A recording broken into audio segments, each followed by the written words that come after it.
অবিদ্যা, এই রাস্তাটা বেশি ভালো না। সাইকেলটা একটু তাড়াতাড়ি জোরে চালাও। এই বটগাছটার মধ্যে অনেক ঘটনা ঘটেছে। পাড়ার সবাই বলে এই বটগাছটা নাকি খুব খারাপ। আমার তো অনেক ভয় লাগছে, তাই এখানে আর বেশি দড়ি করা যাবে না। তুমি তাড়াতাড়ি সাইকেলটা জোরে চালাও। আমার তো হাত পা যেন আগাচ্ছেই না, আর এত ভয় লাগছে। ধুরু বলাই, তুই এই বয়সে ভূত পেতনিকে ভয় পাস নাকি? আমাকে দেখ, আমি কত রাতে একা একা চলাফেরা করি। আমাদের শহরে এসব ভূত পেতনির কথা শুনলে লোকে হাসবে, আর তুই এখানে আমাকে ভূতের ভয় দেখাচ্ছিস? তুই যে কি বলছিস বলাই! না অমিত দাদা, সত্যি বলছি। কাল সন্ধ্যাবেলায় এই বটগাছের নিচে খোকনদার বউ দেখেছে একটা পেতনিকে উল্টো মাথা করে পা দুলিয়ে নাচছিল আর হি হি করে হাসছিল। ওই ভয়ে খোকনদার বউয়ের তো জ্বরই এসে পড়েছে। তুমি যদি বিশ্বাস না করো, তাহলে খোকনদার বউয়ের সাথে তোমার কথা বলিয়ে দিতে পারি। বুঝছো অমিতা, সবকিছু অত হেসকারি নিও না কিন্তু, বলে দিচ্ছি। এত ভীতু ছেলেকে নিয়ে রাস্তাঘাটে চলাই দায়। কি কারণে যে আমি বলাইয়ের সাথে আসছিলাম এই রাস্তা দিয়ে কে জানে। ও তো ভয়ে একদম থরথর করে কাঁপছে। একটা ভীতু ছেলে কোথাকার! এখনকার দিনে এইরকম কেউ আবার ভূত পেতনির ভয় পায়? বলাই, একটু টর্চটা ধর তো রে ভাই। দেখ না, হঠাৎ করে সাইকেলের চেনটা পড়ে গেল। আমার সাইকেলটা তো দিব্যি ভালো ছিল, হঠাৎ করে সাইকেলের চেনটার আবার কি হলো? একে তো সাইকেলেটা সেদিনই ঠিক করে নিয়ে আসলাম, আবার আজকে হুট করে সাইকেলের চেনটা পড়ে গেল। ভাই ধর তো একটু টর্চটা, আমি সাইকেলের চেনটা ঠিক করি। অমিতা, দেখো তো, কোথায় যেন একটা পায়েলের আওয়াজ হচ্ছে। তুমি কি শুনতে পাচ্ছ? আমি কিন্তু বড্ড, আমার কানের সামনে আওয়াজটা মার্কি ছমছম শোনা যাচ্ছে। তুমি তো কিছুই পাত্তা দিচ্ছ না দেখছি। আমার তো ঠান্ডায় শরীর বরফ হয়ে যাচ্ছে আবিদা। তাড়াতাড়ি সাইকেলটাকে হাঁটিয়ে নিয়েই চলো। সাইকেলটা আর চেন লাগাতে হবে না, না হলে কিন্তু পরে একটা অঘটন ঘটে যাবে। তুমি আমার কথা মিলিয়ে নিও অবিতা, সব কিছু হেয়ালি করো না। আমার তো কথাই বলতে পারছি না ভয়ে। এই গাছটা দেখলেই আমার শরীরটা কেঁপে উঠছে। চারিদিক যেন কেমন নিস্তব্ধ হয়ে গেছে, আর খা খা করছে। আরে বলাই, তুই এত ভয় পাচ্ছিস কেন রে? আমি তো আছি। তোর আবিরটা থাকতে তুই এত কেন চিন্তা করছিস? তুই একদম পাগল হয়ে গেলি নাকি রে? মনে হয় শিয়ালের ডাক ওটা, তুই ভালো করে শোন। ওটা পায়েলের আওয়াজ না, ওটা শিয়ালের ডাক। বুঝলি? তুই ভয় পাস না ভাই, আমি তো আছি।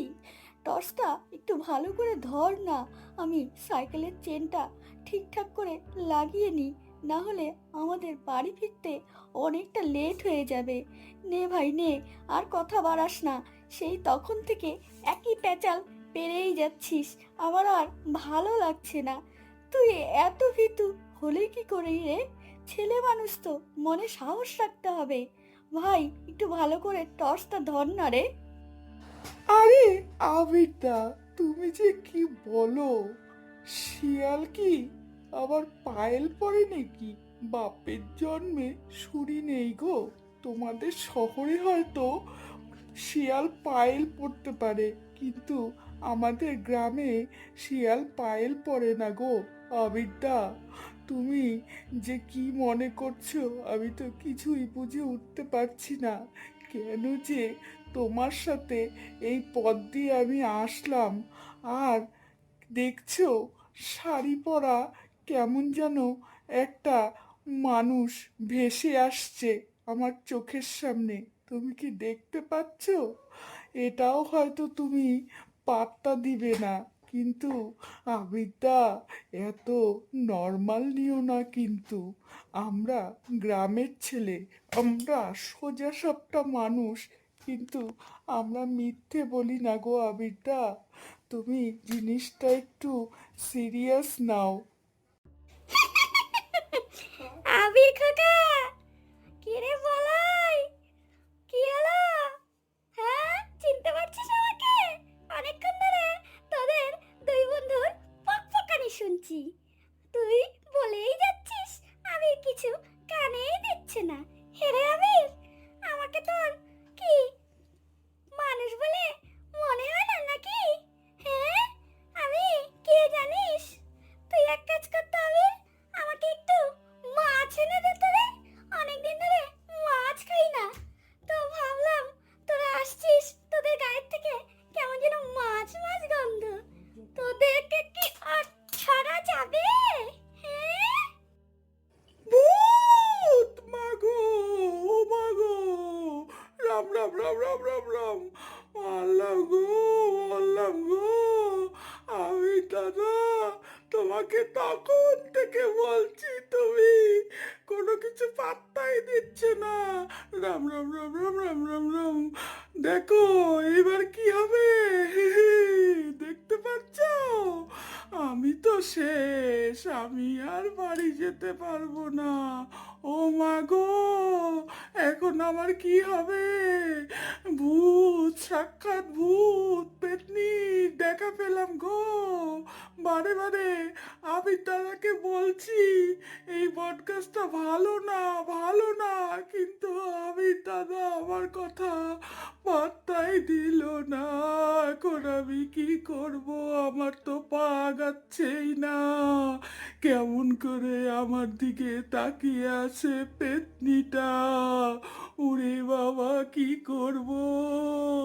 পালাও পালাও। তুমি কে? আমি তোমাকে দেখে আমার যেন কিরকম লাগছে, তুমি বলবে তুমি কে? একটু বলো না গো, আমি তো শহরে এরকম জিনিস কোনোদিনও দেখিনি। তোমাকে দেখে আমার তো সারা শরীর কাঁপা শুরু হয়ে গেছে। ও মা গো! আমি এই শহরের রানী। অনেক দিন পর একটা শহরের মানুষ পেয়েছি রে। তোর রক্তটা বোধহয় অনেক মিষ্টি হবে, স্পাইসি হবে, খেতে খুব মজা হবে। হ্যাঁ রে আবির, বাড়িতে কি আজকে মাছ মাংস খেয়েছিস নাকি রে? তোর গা দিয়ে বড্ড মাছ মাংস গন্ধ করছে। আমার জন্য একটু মাছ মাংস তো নিয়ে আসতে পারতি রে আবির। ওরে খোকা, শোন, তোদেরকে একটা ভালো বুদ্ধি দেই। বুদ্ধিটা যদি কাজে লাগাতে পারিস, তাহলে আজকে তোদেরকে আমি ছেড়ে দিব। যা বলছি, তোদের কাছে কি একটু ছোলে ভটেরা হবে রে? অনেকদিন ধরে ছোলে ভটেরা খাই না, তার জন্য আর কি ছোলে ভটেরা খেতে মন চাইছে।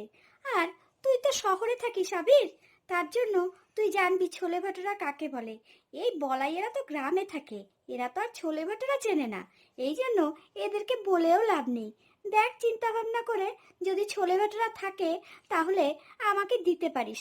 তাহলে এ যাত্রায় তোদের দুজনকে আমি কিন্তু ছেড়ে দিতে পারি, বুঝলি খোকা? কি বলছো? তুমি পেতনি হয়ে ছোলে ভাটেরা খাবে? রক্ত খাবে না?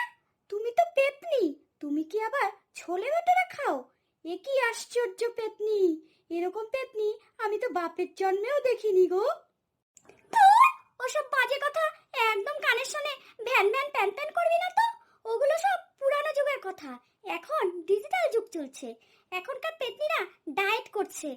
আর ডায়েট করলে জানিসই তো এই ছোলে ভটোরা স্পাইসি টাইপের এগুলো খেতে হয়। আর রক্ত খেলে কোলেস্ট্রল বাড়বে।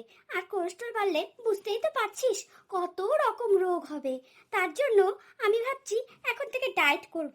এই জন্য তোদেরকে আর এই যাত্রায় আমার দরকার নেই রে খোকা। আবিতা, দেখো পেতনিটাকে কেমন যেন চেনা চেনা মনে হচ্ছে। আমাদের পাড়ার বড় পিসির মতন লাগছে না? দাঁতগুলো বের করা, মাথাটা উল্টা করা, পা দুটো উপরে, আর চুলগুলো ছাড়া, কেমন যেন ঠিক আমাদের বড় পিসির মতন লাগছে। কি দেখতে পেতনিটা, সত্যি সাক্ষাৎ একদম, মানে কি বলবো। এই ছোকরা, মুখ সামলে কথা বল বলছি। আমাকে চটাবি না, আমাকে রাগাবি না। জানিস তো আমি 2026-এ গ্লোবাল পেতনি অ্যাওয়ার্ড পেয়েছি। তোরা কি মনে করিস আমাকে? যা দেখগা, মোবাইল খুললেই আমার হাজার হাজার রিলস ভাইরাল হয়েছে, আমার হাজার হাজার ভিডিও ভাইরাল হয়েছে। তোরা কি মনে করিস আমাকে? এত কথা বলিস? হ্যাঁ, একটা সেলফি নিয়ে দেখ, লোকে হাহাকার করবে আমার ভিডিও দেখার জন্য, আমার সেলফি দেখার জন্য। বুঝলি তো? মুখ সামলে কথা বল।